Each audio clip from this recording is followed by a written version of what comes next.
하나님 말씀 보겠습니다. 로마서 9장 30절에서 33절입니다. 로마서 9장 30절에서 33절. 제가 한 절 여러분이 한 절 교독하겠습니다. 그런즉 우리가 무슨 말을 하리요? 의를 따르지 아니한 이방인들이 의를 얻었으니 곧 믿음에서 난 의요. 의의 법을 따라간 이스라엘은 불법에 이르지 못하였으니 어찌 그러하냐? 이는 그들이 믿음을 의지하지 않고 행위를 의지함이라. 부딪힐 돌에 부딪혔느니라. 기록된 바 보라 내가 걸림돌과 거치는 바위를 시온에 두노니 그를 믿는 자는 부끄러움을 당하지 아니하리라 함과 같으니라. 아멘. 결국 율법을 지키고 내 힘으로 내 능력으로 자기 의를 위해서 몸부림치면 끝에는 부끄러움 당하게 되어 있습니다. 우리는 어디로 나가야 되느냐? 에베소서 2장 8절에서 9절에 너희는 그 은혜에 의하여 믿음으로 말미암아 구원을 받았으니 이것은 너희에게서 난 것이 아니요 하나님의 선물이라 했어요. 은혜라는 말은 우리가 할 수 없는 것이기 때문에 거저 주셨단 말입니다. 선물이라는 말은 내가 값을 치를 수 없기 때문에 대신 값을 치르신 거예요. 그것을 우리는 믿고 선물로 받은 겁니다. 그래서 행위에서 난 것이 아니니 이는 누구든지 자랑하지 못하게 함이라 했어요. 은혜는 나를 건져내러 오신 것이고 믿음은 그걸 받아들인 거예요. 그래서 내가 지금 불이 난 집에 있어서 구조 요청을 했는데 불 끌어온 소방관이 저를 딱 발견하고 빨리 나오세요 하고 저를 업고 나왔다. 그러면 찾아온 것이 은혜입니다. 믿음은 뭐예요? 소방관이 나를 건져내러 왔으니 내가 같이 나가겠습니다. 한 게 믿음이에요. 그럼 내가 소방관이 와가지고 내 소방관인 거 못 믿겠다. 나는 같이 안 나가겠다 하면 어떻게 되죠? 죽는 거예요. 그죠? 그게 믿음입니다. 내가 소방관을 따라갔기 때문에 구조가 된 거예요? 아니면 소방관이 찾아왔으니까 건져진 겁니까? 그 앞에 거잖아요. 그죠? 그래서 은혜에 의하여 그랬어요. 하나님이 나에게 은혜를 주신 겁니다. 어떤 은혜요? 죄와 저주, 지옥 속에서 죽을 수밖에 없던 우리는 죽어 있었던 나를 살리신 거예요. 그 은혜에 의하여라고 했어요. 그러니까 내가 잘 믿어서 구원받았다. 이것도 정확한 말이 아닙니다. 틀린 말이죠, 사실은. 내가 잘 믿었더니, 내가 예수님이 그리스도인 걸 잘 깨달았더니 그것도 아닙니다. 행위에서 난 것이 아니니 이는 누구든지 자랑하지 못하게 함이라 했어요. 그래서 간증도 잘 걸러들어야 됩니다. 그 연예인들 간증하는 거 보면 주로 그렇게 많이 해요. 내가 이렇게 기도했더니, 내가 이런 문제 속에서 하나님 붙잡았더니. 여러분도 붙잡으세요. 뭘 자랑하죠? 건져주신 하나님을 자랑하는 게 아니라 자꾸 붙잡은 나를 자랑해요. 그렇죠? 내가 만난 그리스도를 자랑을 해야 되는데 자꾸 내가 만난 걸 자랑해요. 그래서 우리는 뭐밖에 자랑할 게 없느냐? 내가 잘 믿은 거, 내가 헌신한 거 자랑하는 게 아니라 나를 건져내신 그리스도를 자랑해요. 하나님의 은혜를 자랑해요. 만약에 믿음의 인물 요셉 같은 사람이 와서 간증한다면 뭐라고 하겠습니까? 내가 형들이 나를 시기해가지고 팔았는데 그 모든 문제를 해치고 심지어는 나를 누명 씌워서 가뒀던 그 감옥에 거기서도 내가 응답을 받은 거 아니야. 내 총리까지 돼가지고 이제 세계복음 하는데 쓰임 받았으니 얼마나 대단한 일이냐 이렇게 간증하겠습니까? 아니, 요셉은 늘 가지고 있었어요. 뭘요? 하나님이 나와 함께 하셔서, 하나님이 내게 은혜를 주셔서. 또 다른 사람이 문제 속에 있으면 바로 왕이 계속 똑같은 꿈을 꾸니까는 계속 시달리는 그 꿈을 해석을 하려고 하니까는 답답해 있을 때 요셉이 꿈 해석을 잘한다고 데려왔잖아요. 그때 뭐라 합니까? 네가 꿈 해몽을 잘한다고 하는데 한번 해봐라. 요셉이 아유 그게 내 전공입니다 하면서 해석해줘요? 아니에요. 오늘 바로 왕께 하나님이 은혜를 주실 겁니다. 이렇게 말하잖아요. 그렇습니다. 그게 입 벌린 소리가 아니고 하나님의 사랑을 체험한 사람, 하나님의 은혜를 체험한 사람은 그렇게 나오게 돼 있어요. 그래서 우리 구원 은혜로 받았습니다. 신앙생활 뭘로 해요? 구원은 은혜로 받았으니 신앙생활을 하나님께 그 은혜를 갚는데 행위로 해요? 그럴 수 있는 능력이 내게 있어요? 거짓말입니다. 그죠? 믿음의 위인들이 언제 응답받았다고요? 히브리서 11장 1절에 뭐라고 말씀하시죠? 우리는 자꾸 그 행위를 강조를 해요. 근데 행위가 필요 없단 말이 아닙니다. 행위가 어디에서 나와야 되느냐? 믿음이 믿어지기 때문에 나와야 돼요. 하나님의 능력이 믿어지기 때문에 나와야 돼요. 히브리서 11장 1절에 뭐라고 말씀하시죠? 믿음은 바라는 것들의 실상이요 보이지 않는 것들의 증거다 그랬어요. 사람들은 보이는 것만 믿는다 이런 말하는 사람 많아요. 근데 그게 오히려 허상이라니까. 왜냐 우리는 영적 존재고 이 세계 이 우주를 만드신 하나님은 영적 존재시거든요. 그죠? 바라는 것들의 실상이요 보이지 않는 것들의 증거다 그랬어요. 그죠? 바람이 부는지 안 부는지 어떻게 합니까? 그 증거를 보고 알죠. 나뭇가지가 흔들리고 살에 공기가 움직이는 느낌이 나고 그걸 가지고 알잖아요. 보이지 않잖아요.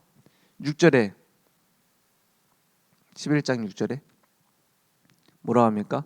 믿음이 없이는 하나님을 기쁘시게 하지 못하나니 하나님께 나아가는 자는 반드시 그가 계신 것과 또한 그가 자기를 찾는 자들에게 상 주시는 이심을 믿어야 할지니라 했어요. 그래서 믿음으로 아브라함이 어떻게 응답받았고 믿음으로 야곱이 어떻게 응답받았고 이 얘기들이 히브리서 11장에 계속 나와요. 믿음으로 아브라함이 이삭을 하나님께 바쳤고 그죠? 믿음에서 나오는 겁니다. 그래서 하나님을 기쁘시게 할 수 있는 것은 하나님께 나아가는 자는 반드시 그가 계신 것과 지금 나와 함께하고 계세요. 그가 자기를 찾는 이에게 찾는 자들에게 상 주시는 이심을 믿어야 할지니라 했어요. 믿는 겁니다. 신앙생활도 믿음으로 가는 거예요. 내 의로 가는 것이 아니라 그럼 믿고 그냥 가만히 있으란 말입니까? 아니면 믿음이 내게 이루어질 것을 믿고 따라가는 거예요. 그죠? 내 주인이 달라진 겁니다. 그러니까 요단강을 건너가는 그 이스라엘 백성의 제일 중요한 게 뭐냐? 여리고를 무너뜨리는 이스라엘 백성들에게 제일 중요한 게 뭐냐? 언약궤가 앞서 나가는 거예요. 언약궤를 따라가는 거예요. 언약궤를 맨 제사장의 발이 요단강 건너가기 힘든 막 뭐죠? 흐름도 거칠고 건너가기 까다로운 그 요단강, 잘못하면 쓸려가는 요단강, 거기에 발이 어떻게 해요? 발목까지 잠길 때에 요단강이 갈라졌잖아요. 그게 믿음의 실천입니다. 내가 잘 건너가는 것이 아니라 하나님이 하실 것을 믿고 가는 거예요. 그것도 내가 잘하는 것이 아니라 우리가 늘 체험하잖아요. 아, 하나님 말씀대로 되는구나. 지나고 보면은 하나님 살아 계셨잖아요. 지나고 보면. 근데 지금 당장 문제가 있으면 그게 잘 안 보이죠. 지나온 일들을 봐요. 많은 문제들이 있었는데 하나님이 나를 하나님의 자녀로 부르시기 위해서, 하나님의 자녀로 살아가게 하기 위해서 주신 것들 아닙니까? 그래서 우리는 뭐가 남냐? 감사가 남아요. 부끄러움이 남는 것이 아니고. 부끄러움은 어디서 옵니까? 내가 주도돼서 내가 뭔가 하려고 하는 데서 부끄러움이 와요. 하나님이 하시는 걸 따라가는 자는 부끄러움 당할 일이 없어요. 그래서 유대인들은 이런 말을 들으면 부딪힌다고 했습니다. 너무나 뭐죠? 행위, 내가, 나의 의 이게 가득 차 있기 때문에 구원관이 틀려 있어요. 구원관이 틀렸으니 당연히 어떻게 되죠? 신앙관이 틀리죠. 무엇을 믿고 살아가야 될 것인가? 당연히 뭐가 틀려요? 소유관이 틀리죠. 그래서 부자들은 구원받는다 이런 생각을 하고 있었어요. 유대인들은 건강하고 돈 많고 이러면 저 사람 하나님 복 주셨으니 구원 받은 것일 것이다 이런 식으로 얘기했어요. 지금도 혹시 우리가 약간 그런 식으로 해석하는 교단들도 있습니다. 믿으면 치유받고 믿으면 복받고 믿으면 응답받고 그렇게만 생각하고 그런 걸 받는 사람들은 구원받았어 라고 말하는 것은 굉장히 위험한 생각입니다. 물론 구원받은 우리가 계속 가난해야 되고 병들어야 되고 이런 것은 아니죠. 그런데 그게 구원의 기준은 아니잖아요. 유대인들이 하도 그런 식으로 생각하니까 예수님이 뭐랍니까? 야, 부자가 구원받는 거 낙타가 바늘귀로 들어가는 것처럼 힘들어. 이렇게 얘기하시는 거예요. 그리고 복 있는 사람은 그렇게 막 많은 걸 가진 게 아니라 의에 줄이고 목마른 사람이 차라리 복이 있어. 무슨 얘기입니까? 가난한 사람 구원받고 부자는 구원 못 받는단 말입니까? 누가복음 16장에도 부자와 나사로 얘기가 나오잖아요. 거지 나사로. 부자는 날마다 파티를 해요. 날마다 파티하고 막 베풀고 그런 충분한 돈이 있어요. 충분한 복을 받았어요. 사람들이 말하는. 거지는 맨날 그 밑에 가서 얻어먹고 있어요. 나중에 어디로 가요? 나중에 부자는 지옥에, 거지 나사로는 천국에 아브라함의 품에 갔다고 했어요. 그러면 그 부자는 그러면은 교회 안 다녔으니까 구원 못 받았다 이 말입니까? 나중에 보면은 아브라함을 뭐라고 부르냐? 아버지 아브라함이여 저 나사로를 보내서 이 고통받는 곳에 있는 나에게 물 한 방울 찍어서 혀에 대달라 이러잖아요. 아버지 아브라함이여. 이 사람 유대인입니다. 그죠? 신앙생활 나름대로 열심히 했어요. 그런데 구원 못 받았다 이 말이에요. 그러니까는 예수님 뭐랍니까?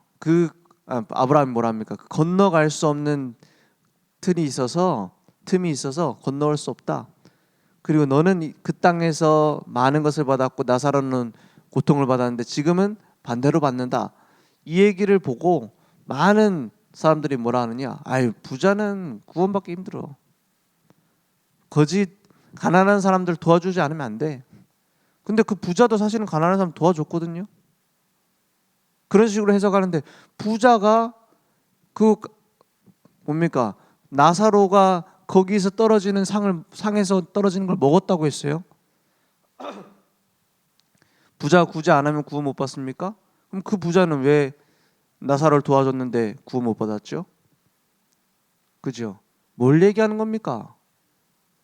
예수님의 비유는 무엇이 더 낫냐를 얘기하는 거예요. 부자니까 구원 못 받아가 아니라 이 땅에서 니네들이 눈에 보이는 그 구원받았다고 하는 기준이 있잖아.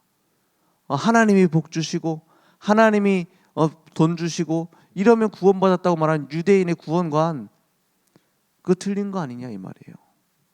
그죠? 그리고 영원한 지옥에 간 부자, 영원한 천국에 간 거지 누가 더 나으냐?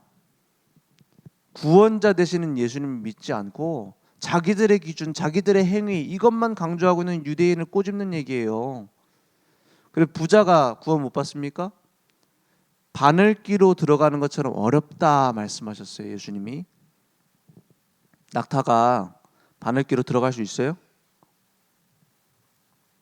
어려운 게 아니라 불가능하죠.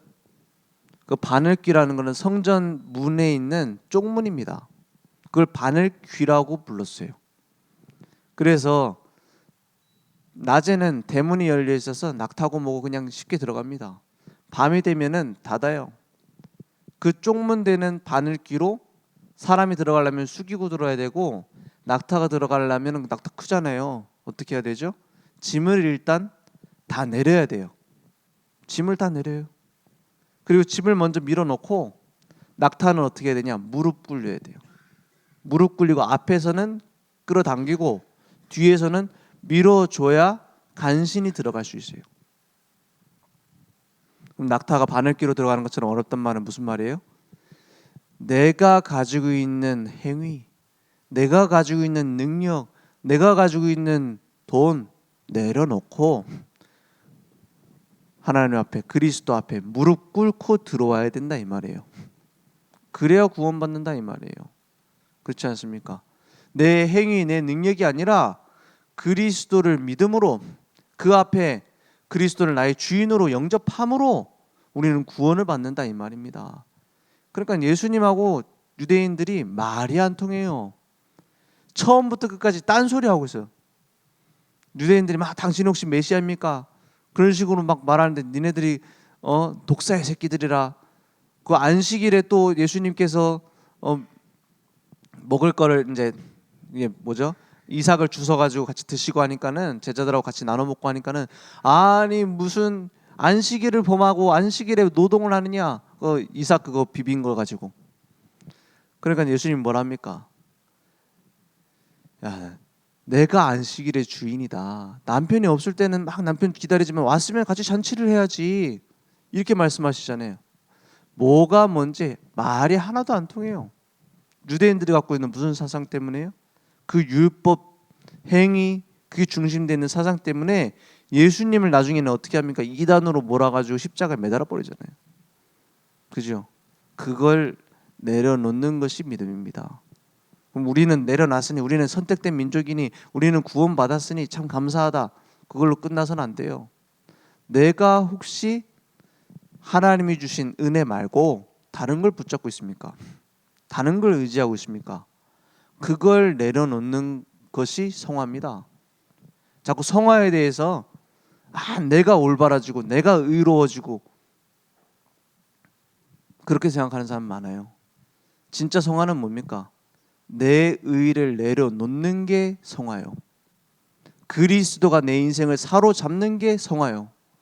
그리스도가 내 인생의 주인 되는 것이 성화입니다. 오히려 영적인 관점으로 보면 정반대를 얘기하고 있어요. 성화에 대해서. 내가 의로워지고 내가 발라지고 내가 예수님처럼 되고, 내가 예수님처럼 된다는 말이 사실은 좋은 말처럼 보이지만 혹시 그거 비슷한 거 아닙니까? 선악을 알게 하는 나무 열매 먹으면 네가 하나님처럼 된다. 그 말하고 비슷한 거 아니에요? 본질적으로 같은 거 아니에요? 그게 종교 아닙니까? 우리는 그리스도를 닮아간다기보다는 그분께 내 인생을 맡기는 겁니다. 그분이 내 인생을 이끌어 갈 수 있도록 두는 거예요. 그러면 어떻게 되느냐? 모든 사람 살리는 응답이 회복됩니다. 모든 사람이 어디 가운데 있기 때문에 모든 사람이 죄를 범했음에 하나님의 영광에 이르지 못하더니, 그래서 모든 사람에게 누가 필요해요? 그리스도가 필요한 겁니다. 그것을 알고 하나님의 주권 인정하는 거예요. 하나님 나의 주인이시다. 그걸 인정하면 뭐가 나오느냐? 반석 같은 믿음 위에 모든 건 자라나게 돼 있어요. 반석 위에 세워야지. 자갈 위에 세우면 무너집니다. 아무리 돈 많이 들여서 높은 건물을 지어도 밑에 만약에 집안이 흔들린다, 그 안에 막 싱크홀이 있다, 그럼 어떻게 됩니까? 무너져 내려버려요. 그죠? 튼튼한 집안 위에, 반석 위에 세운 집은 무너지지 않아요. 그것처럼 주는 그리스도시요 살아계신 하나님의 아들이십니다. 이 믿음의 반석 위에 내 교회를 내가 세우겠다 주님이 말씀하셨잖아요. 거기에서 우리 신앙생활은 시작입니다. 그러면 무엇이 시작되어지느냐? 오직이 시작되어져요. 오직 다른 데는 안 되는구나. 다른 곳에다가 내가 건물 올리는 거 안 되는구나. 다른 곳에다가 내가 뭔가를 세우는 건 안 되는구나. 오직 그리스도, 그 믿음 위에 내 인생이 세워져야 되는구나. 그것은 고집이 아닙니다. 뚝선이 아니에요. 무너져 내릴 것이 뻔한데요. 그렇지 않습니까? 지금 뭐 올림픽 하고 있는데 그 안에서도 보면은 막 뭐 동성애, 뭐 최후의 만찬 해놓고는 거기다가 막 예수님의 제자들 있어야 될 자리에다가 동성애자들 딱 와가지고 우리 페스티벌 한다 이런 식으로 막 걸어놓고 하잖아요. 그리스도 중심되어 있지 않은 교회가 많은 잘못을 했습니다. 그죠? 막 전쟁의 주범이 되기도 하고요. 여러 가지 일들이 있었어요. 그래서 기독교를 없애야 된다 이런 식으로 나온 거예요. 종교는 없애야 된다. 그리고 조롱하고요. 깎아내고요. 그러고 있어요. 그런데 하나님이 계셔야 될 자리에 하나님 아닌 다른 것을 집어넣으면 만족이 없습니다. 그럼 어떻게 되죠? 극단적 쾌락주의로 가게 되세요. 극단적으로. 남자고 여자고 뭐 트랜스젠더고 뭐고 다 우리는 뭐 사랑하는 거니까 괜찮은 거 아니냐? 음란 쪽으로 계속 가게 돼 있어요. 가정은 파괴되게 돼 있어요. 그러면서 빠르게 멸망하게 됩니다. 오직 그리스도 그 믿음의 반석 아니면 다 무너지게 돼 있어요. 앞으로 이제 못 막습니다. 뭐 음란이고 마약이고 못 막아요. 막는 게 아니라 뭐냐? 보호할 수 있는 단계가 아니라 거기에서 빠져 있는 사람들 건져내야 될 단계입니다. 이미 다 빠졌습니다. 그래서 오직 믿음으로 모든 사람 살리는 뭐가 되어져야 되느냐? 각인되어져야 돼요. 이제는 노출시키는 걸 막기는 힘들어요. 그걸 이겨낼 힘을 키워줘야 돼요. 그래서 오직 말씀만이 나의 생명의 떡이요 나의 모든 에너지원이 됩니다. 말씀 따라가는 거예요. 오직 기도만이 나의 나침반, 나의 기준, 나의 방향이 되는 겁니다. 그래서 우리 애들한테 기도를 그렇게 가르치잖아요. 뭐라고 가르치냐? 야, 기도할 때는 눈을 감는 거다. 손을 모으고 무릎 꿇어라. 그 자세를 꼭 해야 기도한다는 뜻이 아니에요. 걸어가면서도 우리는 기도할 수 있죠. 기도하는 의미가 뭐냐? 세상 걸 보지 말고 그리스도를 바라봐라. 그래서 눈 감는 거야. 손을 왜 모으냐? 다른 거 붙잡을 게 너무 많아요. 조금 위로될 수 있는 거 너무 많아요. 조금 내 도움이 될 수 있는 건 많아요. 그거 붙잡지 말고 그리스도 붙잡아라. 그게 기도다. 하나님 앞에 항복하는 무릎 꿇는 것이 기도다. 그죠? 우리가 운동하면서도 기도할 수 있고 그렇지 뭐 자세를 꼭 해야 기도입니까? 근데 중요한 건 뭐냐? 중심입니다. 그래야 뭐가 되어지냐? 하나님이 하시는 일이 보여요. 하나님이 하시는 일이 보이면 내가 나설 필요가 없어져요. 그래서 오직 믿음의 사람들은 일심으로 가게 되는 겁니다. 왜냐? 내가 만든 것이 아니라 하나님이 주신 것이기 때문에 일심이 돼요. 그죠? 하나님은 뜻이 어떻게 해요? 일정하시다 그랬어요. 그는 뜻이 일정하시나니 우리 모든 일을 다 어떻게 만들어요? 순금같이 되게 만든다 했어요. 그죠? 모든 일을 합쳐서 욥이 고난 받을 때 한 말 아닙니까? 내가 달려갈 길 오직 그가 아시나니 내가 단련 받은 뒤에 순금같이 되어 나오리라 했어요.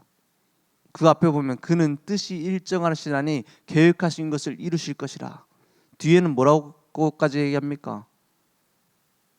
그런 일이 그에게 많이 있느니라. 이렇게 말씀합니다.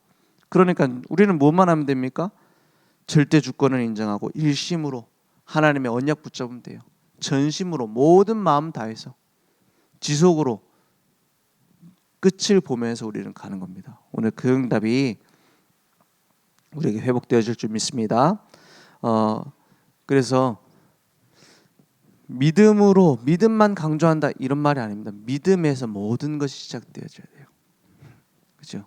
복음만 너무 강조하면 됩니까? 뭐 교회도 있고 뭐 저것도 있고 뭐 성가대도 있고 이게 많은데 복음에서 나오는 것이라야지만 반석 위에 세워진 것이 됩니다. 암만 내가 좋은 교회 일을 많이 한다고 해도 복음을 위해서 방향이 안 맞으면 나중에는 그냥 사람 일이 돼버려요. 오늘 그것이 우리 신앙생활 내내 확인되어지기 원합니다. 기도하겠습니다. 하나님 감사합니다.